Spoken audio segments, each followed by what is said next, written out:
Good morning. I'm Muriel Bowser. I'm the mayor of Washington, D.C. We are here at Reagan National Airport to provide an update on the tragic events of last night. I'm joined by U.S. Transportation Secretary Sean Duffy, D.C. Fire and EMS Chief John Donnelly, American Airlines CEO Robert Eisen, the MWA, the Metropolitan Washington Airports Authority CEO Jack Parter, United States Senator Mark Warner, United States Senator Tim Kaine, U.S. Representative Don Beyer, as well as the Chief of the Metropolitan Police Department, Pamela Smith. And we are joined by first responders from across the Metropolitan Washington region. I speak for all of us when I say, and certainly all Washingtonians, how very sad we are for American Airlines, for the United States Department of Defense, and for all Americans for the loss of life that happened with the collision of these aircrafts. We know that includes families from across our region as well as in Kansas and across the country. This morning we all share in a profound sense of grief. I do want to thank the first responders who acted quickly last night, who ran towards danger, went into a very frigid river, and have worked throughout the night.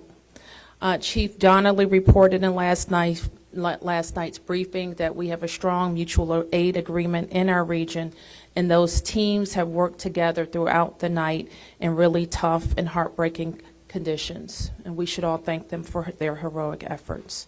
So we'll have several updates today. I'm first going to turn to the Secretary of Transportation, Sean Duffy, and then you will hear directly from Chief John Donnelly with a situational update.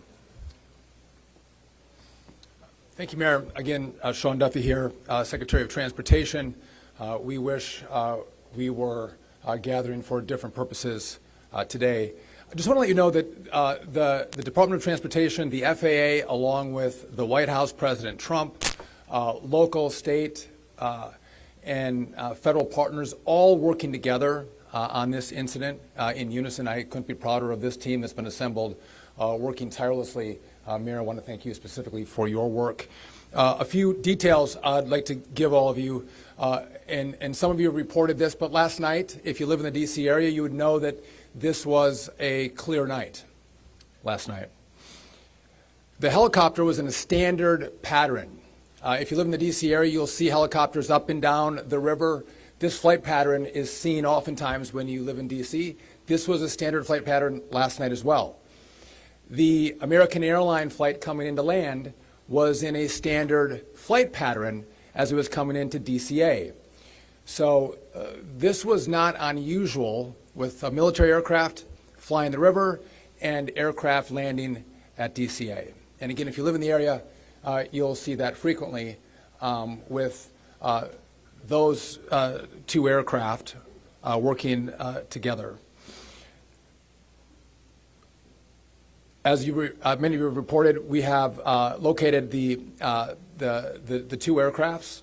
The fuselage of the American Airline plane was inverted.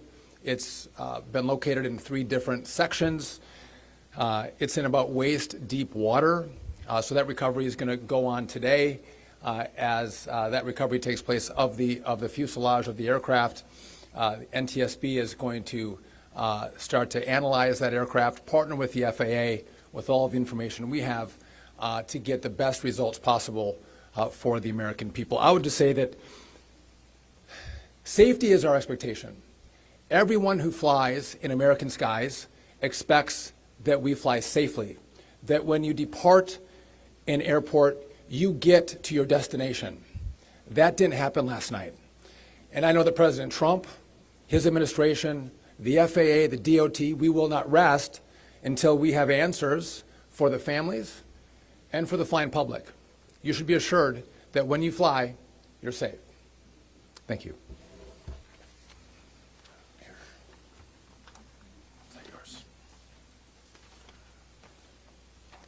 Thank you, Secretary. Thank you, Mayor. I'm joined today with Fire Chief Bonnet from the Metropolitan Washington Airports Authority, and I'm John Donnelly, Chief of the District of Columbia Fire and EMS Department. Last night at 8:48, the control tower sounded an alert, which alerts responders to respond to a report of an aircraft crash on or near the airport. That sets off an immediate response from the Airport Authority Fire Department, from the District of Columbia and Metropolitan Harbor Patrol fire boats and other fire boats on the river in order to support that type of operation. Very quickly, this call escalated. It became apparent, the responders realized that they had a plane crash and immediately escalated to a response that ultimately included about 300 people last night. These responders found extremely frigid conditions. They found heavy wind. They found ice on the water, and they operated all night in those conditions. I'd like to take a moment to acknowledge the agencies that responded in addition to DC Fire and EMS and the Metropolitan Washington Airports Authority: Montgomery County Fire Department, the Prince George's County Fire Department, the Charles County Fire Department, the Baltimore County Police Department, the Anne Arundel County Fire Department, the Alexandria Fire Department, the Arlington County Fire Department, the Fairfax Fire Department, the Prince William Fire Department, the Baltimore City Police Department, the Maryland State Police, the Maryland Natural Resources Police, the Department of Defense, the Joint Base in Bowling Fire Department and the staff there, the U.S. Army, the U.S. Coast Guard, the United States Park Police, the Metropolitan Police Department, the FBI, and the NTSB. Despite all those efforts, we are now at a point where we are switching from a rescue operation to a recovery operation. At this point, we don't believe there are any survivors from this accident, and we have recovered 27 people from the plane and 1 from the helicopter. The District Office of the Medical Examiner has lead on reuniting these bodies and these people with their loved ones, and we will continue to work to find all the bodies and collect them and reunite them with their loved ones. We should also acknowledge that the Virginia Medical Examiner and the Army Medical Examiner are involved in this operation and a very important part of getting people identified. So.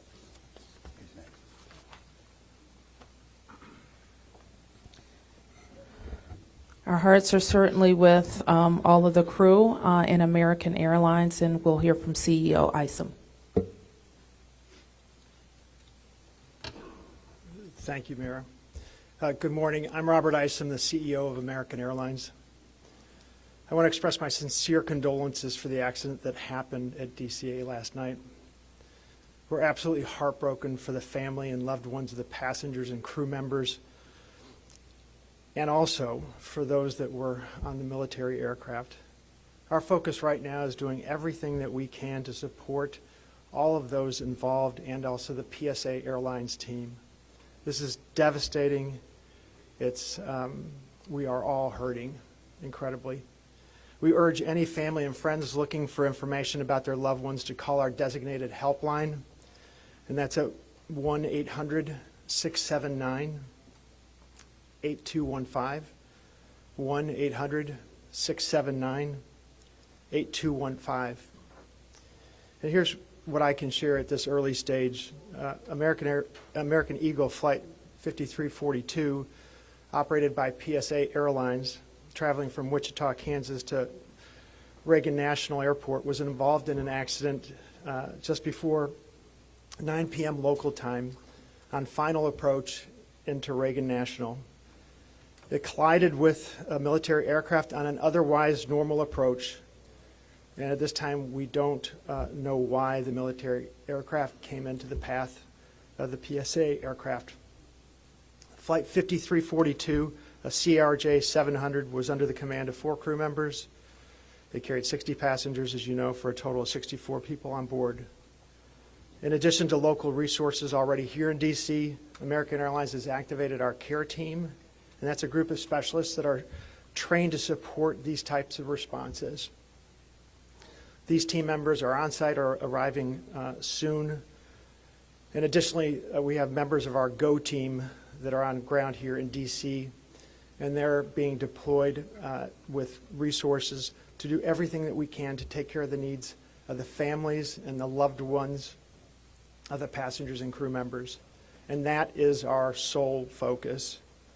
And we're so grateful for the first responders. They've been working through the night, courageous efforts.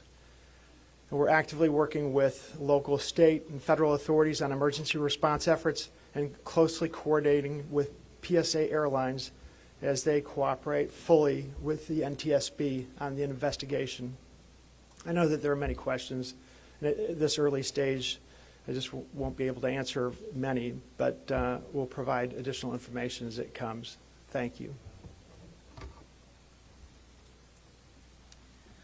I want to introduce the Metropolitan Washington Airports Authority CEO, Jack Potter. The authority manages Reagan Washington National and Dulles International. Good morning, and thank you, Mayor. First, let me begin by expressing our condolences for all the victims of this flight and for their families. There's a lot of grieving going on, and so we're very sympathetic to that. I want to echo what was said about the first responders. When there's a problem in this area, everybody drops everything, and they rush to wherever the problem is. So I want to thank the chief, the entire team from Washington, D.C., but just as important, the list of folks that the chief described. Federal authorities have been here en masse, and so a lot of effort was brought to bear. Unfortunately, we weren't able to rescue anyone, but we are in the recovery mode right now. And I just want to, last night I expressed the fact that we hope to open at 11 o'clock today, and that is still the case. We're going to open the airport at 11 o'clock. And again, condolences to the families, and thanks to the many, many who are still out there working very, very hard to complete this recovery. Thank you, Mayor. I do want to acknowledge that the Virginia Transportation Secretary is here, in addition to the Alexandria Mayor, and I will like to ask members of the Virginia congressional delegation to the podium next. U.S. Senator Mark Warner, followed by Tim Kaine and Representative Don Beyer. Thank you, Mayor. I want to join with everyone else and express my condolences for the victims. For folks who don't live in the DMV, we are made up of a lot of jurisdictions. Reagan Airport's in Virginia. Across the river we have Maryland, obviously the district, but has been indicated by the chief, when tragedy happens, all those distinctions between the various jurisdictions and our federal partners all disappear. And I want to again thank all the first responders. On a personal note, I'll just add that literally I now know I was coming back from the district from a dinner to my home in Old Town Alexandria. And while I did not see the collision, I wondered, I'd never seen this many red lights streaming towards the airport and across the river in Maryland about this time. My phone started blowing up, and I realized that this accident had taken place. There'll be a time to figure out. I know NTSB will have a briefing later in the day. But to the victims, our condolences. To the first responders, our thanks. Sorrow, thanks, and questions. So sorrow, as all have expressed, to the crew, to the passengers, to the soldiers, to their families, to their friends, to their loved ones, to people who are still trying to get information and unsure whether their loved ones have been lost. We offer our profound condolences to them and our sorrow for this tragedy.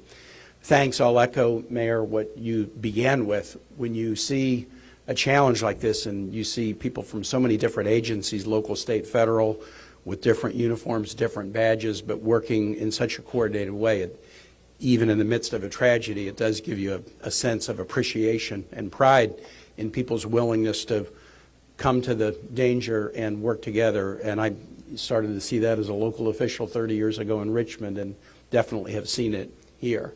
And then finally, questions. There are going to be a lot of questions, obviously, a lot of questions. And that's what the NTSB's job is to be an independent investigator of incidents like this. And they are here. We were in dialogue with them earlier today. They've been here since they got the alert, and they will be doing the work and playing lead in answering the many questions that we have. And that's as it should be. It's not a time to speculate. It's a time to investigate and get answers to the questions we need, and I have confidence that will be done. Thank you. Following up on the Senator, I think grief, thanks, and service, with millions and millions of Americans traveling every year, we are all grieving, knowing that it could have been our loved ones, it could have been us. And our hearts go out to all those who have lost folks. In a most partisan place also, I'm really thankful that Democrats and Republicans, people from all over, have come together to try to make sure that people are served. As the local representative, I want the families to know that our office is available to serve you in any way we possibly can through this time of grief and transition and loss. And then also just note that we're deeply grateful for the people who risked their lives last night on a moment's notice and spent the whole night on the river in the ice and the wind, serving us. And then finally, as Senator Warner noted, after the NTSB investigation, we've got to make sure that at the federal level and with the support of Virginia, Maryland, D.C., we're doing everything we can to make sure this does not happen again.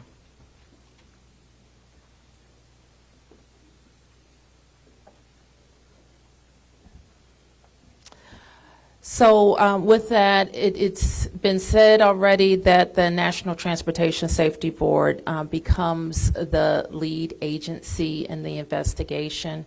Our jurisdiction in D.C., where the crash occurred over the river, concludes as we, in the leadership role of the Unified Command, as we shift to a recovery effort.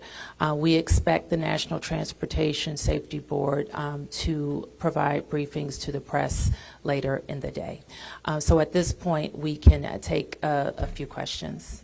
Yes? Can you say without a shadow of a doubt that people are safe to fly? What we can talk about today is what happened here with the collision of these vehicles. We said what we know, and that the National Transportation Safety Board continues to investigate. I don't know that any of us have been briefed on anything that would suggest any other aircraft are implicated. Yes? You're still missing 30-plus people in the water. What are some of the challenges in recovering them right now? Chief? So the rescue operation, or the recovery operation, goes on. It's a lot of touch and feel in the different parts of the plane or in the helicopter, and the crash area is a little spread out, so we've got some work to do. And I think it's a pretty normal type of situation. I don't think it's extraordinary. How spread out is this debris field? So the wind started blowing last night, so we've had debris travel from the airport down as far as the Wilson Bridge. Mile-wise, how far is that? I couldn't tell you. Less than a mile. This is a question for CEO Carter. You're going to open the airport at 11 o'clock this morning. How are you going to do that? And what impact is that going to have on operations, on passengers, on people's anxiety? How are we going to do this? Well, we're going to open the airport at 11 o'clock. It's safe. We've worked with all the federal agencies, FAA, and you know, it's been determined that we can open that airport safely.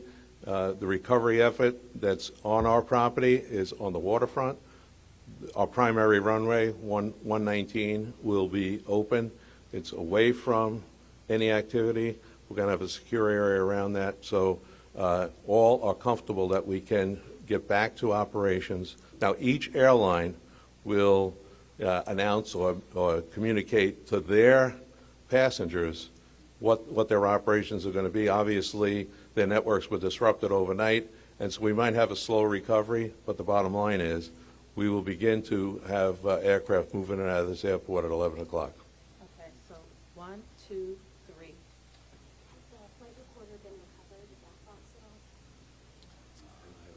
I don't think we can say anything about what's in NTSB's purview. You mentioned the airport opens 3 hours from now. There's a lot of helicopter traffic from the military, U.S. Park Police, and all that. Will helicopters be flying right through here as well, beyond the recovery efforts? I don't know the answer to that. Jack, do you have anything to add? We don't have anything to add about that. Yes. This is for Secretary Duffy. Can you reassure Americans that the U.S. still has the safest airspace in the world? So the question is, can I guarantee the American flying public that the United States has the most safe and secure airspace in the world? And the answer to that is absolutely, yes, we do. We have early indicators of what happened here, and I will tell you with complete confidence, we have the safest airspace in the world. When it comes to informing these families who probably lost their loved ones, what does that look like so far? Have any of them been informed? The flight manifest, is there any details you can provide on that front? Can you add anything?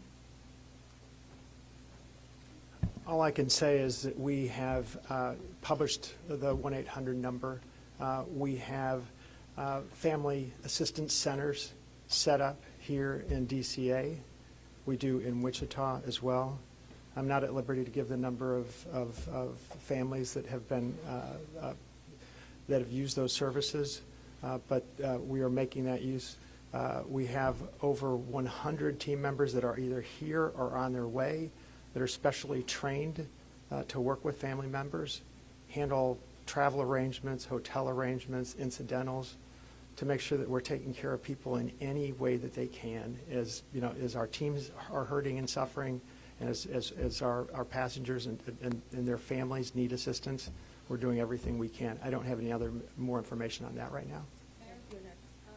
Chief Donnelly, can I ask you to describe the next phase of the investigation? How confident are you that you'll be able to recover all 67 of these bodies? And can you speak to some of the debris that's also being pulled out of the river? We understand there are suitcases, some other things that have been pulled out from the river. And I would like to ask anyone here, perhaps the Transportation Secretary or Mr. Eisen, if you know anything about these victims, age ranges, nationalities, anything of that. So the next phase of this operation is going to be led by the NTSB. All of us are working together, though, to search the area and to find the victims. I'm confident that we will do that, and that will take us a little bit of time, though.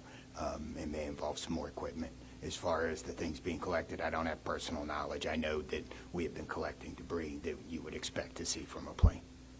And anything about the victims? So the question is about the victims. The NTSB is going to lead that portion of the contact with the victims. I believe American is going to be involved with that as well, and so will the FAA and the Department of Transportation. Secretary Duffy, we're going to take some questions over here. 1, 2, 3, 4. For Secretary Duffy, the flight path that the helicopter was on, is that a common flight path, and is it normal for helicopters to get clearance to cut across busy post paths? So I don't know if you all could hear the question. It's a question about the flight path of the helicopter. I don't want to go into too much detail about the information we have from the FAA, but obviously it is not standard to have aircraft collide. I want to be clear on that. But prior to the collision, the flight paths that were being flown from the military and from American, that was not unusual for what happens in the DC airspace. And as this investigation moves forward, we will be able to provide more information to you about the details of that statement. I wanted to follow up on that question regarding the flight path, because you said it's standard. So can you speak to the conversations with aircraft control? Were there blind spots here? So the question is, were there blind spots with air traffic control? I don't want to make statements about that. I don't lead into that answer. But again, I think whether it was air traffic control, whether it was military aircraft, helicopters, or the American flight, everything was standard in the lead up to the crash. Now, obviously, something happened here, You'll get more information and more details as this investigation moves forward. We'll learn what happened. But again, those who live in the D.C. area, we see military helicopters fly up and down the river. It's a standard path that they fly. They're used to aircraft landing at DCA, and there's a procedure in place because this happens every day. Something went wrong here. I look forward to the time and point when we can give you that information, but I don't want to comment on that right now. Senator Kane, Senator Warner, you all have been, very vocal about your concerns about busy runways here, air traffic. I know it's still early in the investigation. I'm just curious, any steps that you all plan to take to address that? We have raised this issue continuously. We've got very busy airspace. I think we will ask questions, but at the appropriate time. We are in this period right now where families are still being notified. We're trying to figure out what happened. There'll be time for those discussions, I think. Yeah, I'd just say the same thing. We've been pretty plain about our concerns, but it isn't a good time to speculate right now. We have faith that the NTSB will provide the answers about this. Okay, you fourth here, and I'm going to take three in the middle, and then we're going to have to wrap 1, 2, 3 after this young man. Thank you, appreciate it. Chief, I know again, I can imagine it must be traumatic for the first responders to have to deal with this. How are they doing right now, and are you all going to be offering any services to help them as they process this? So thank you for the question. Our first responders are resilient people, but yes, this call will be hard for them. Our peer support teams are already engaged with the responders, and we'll be following up on that to make sure that they're okay. But I think the concern is real. What kind of communication was it between the helicopter and the tower, the plane in the tower, and the helicopter and the plane? I don't want to say too much on the communication between the helicopter in the tower and the airline in the tower, but I will say this: there was communication. It was, I would say, standard communication. So there was not a breakdown, if that's your question, in communication between the military helicopter and the American airline flight. There was communication between the aircraft and the tower. Was the plane aware there was a helicopter in the area? I would say the helicopter was aware that there was a plane in the area.